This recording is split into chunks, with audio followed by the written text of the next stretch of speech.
Suta Maharshi continued the sacred tale to the Rishis gathered at Naimisharanya. A few ages ago, Vyasa Maharshi was seated in his ashram in deep reflection.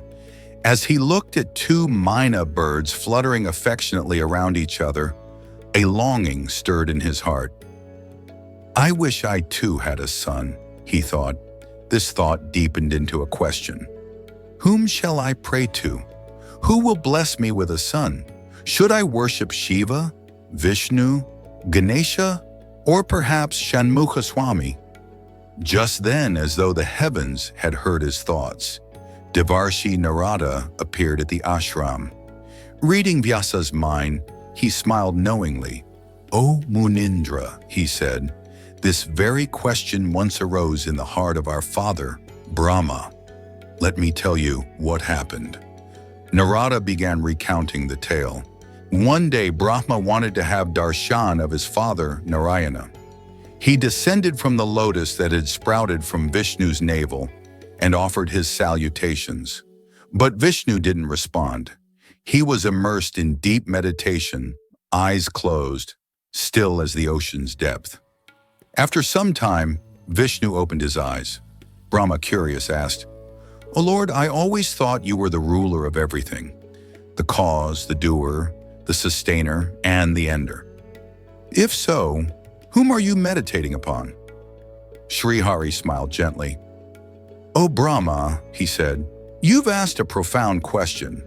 Listen closely.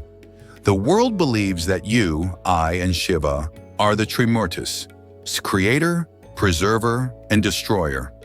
But this is not the complete truth. There is someone beyond the three of us. She is our mother, she is Sri Mata, she is Parashakti, she is the Empress of the universe. It is by her Shakti that you are able to create the worlds. She manifests in you as Rajasic power. It is by her that I preserve. She dwells in me as Sattvic Shakti. And in Shiva, she manifests as Tamasic power to destroy when the time is right. We are not Swatantra, independent. She alone is Swatantra. We are mere puppets dancing to her will. That's why I meditate upon her." Vishnu's voice grew reverent. "It was because of her grace that I fought Madhu and Kaitaba for 5,000 years and emerged victorious. That's why Lalita Devi is called Madhu Kaitaba Vidwamsi. It was she who enabled me to take 10 avatars to protect Dharma. Karanguli Nakutpana Narayana Dasakruti, even the time when my head was severed by the string of my own bow. And you, Brahma, brought the head of a white horse and attached it to me. Even that was her will. Since then, I have been known as Hayagreeva. Everything, every form, every act is her play."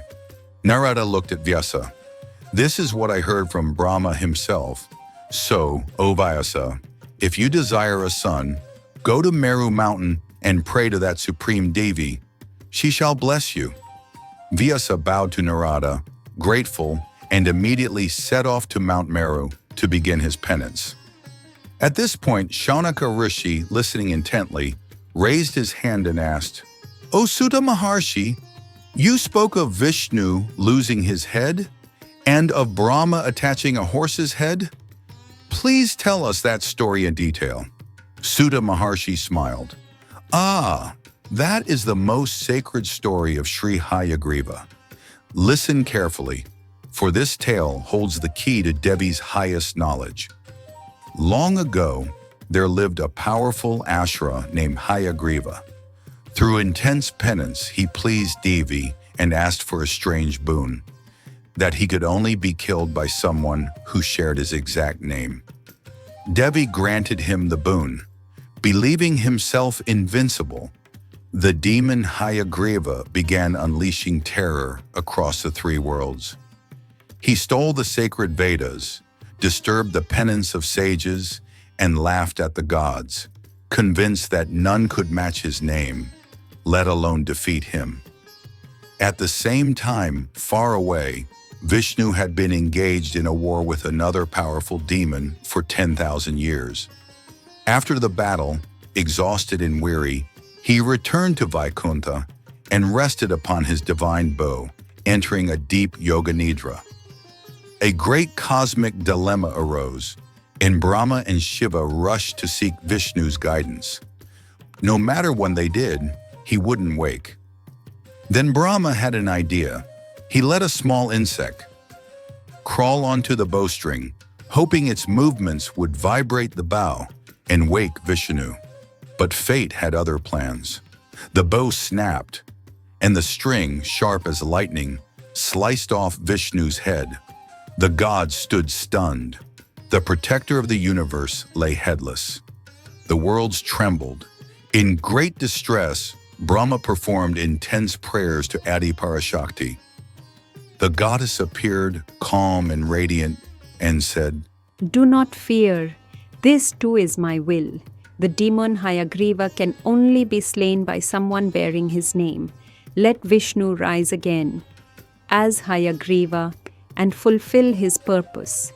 By her grace, Vishnu was revived, no longer as Narayana, but as Hayagreeva, a being of blazing brilliance, with a horse's head, filled with wisdom and empowered by the Devi. Thus began the cosmic battle, Hayagreeva versus Hayagreeva. Same name, same destiny, but one born of ego and arrogance, the other born of surrender and Devi's grace.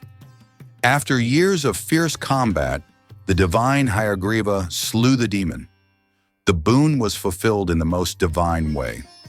With the demon slain and the Vedas restored, Vishnu did not immediately return to his original form. Instead, he chose to stay on Gandhamadana mountain in deep tapasya, meditating on Lalita Tripura Sundari, the Supreme Mother. In his deep meditation, Devi revealed to him the most sacred knowledge, the Lalita Sahasranama, 1,000 radiant names, each one pulsing with the energy of pure Shakti.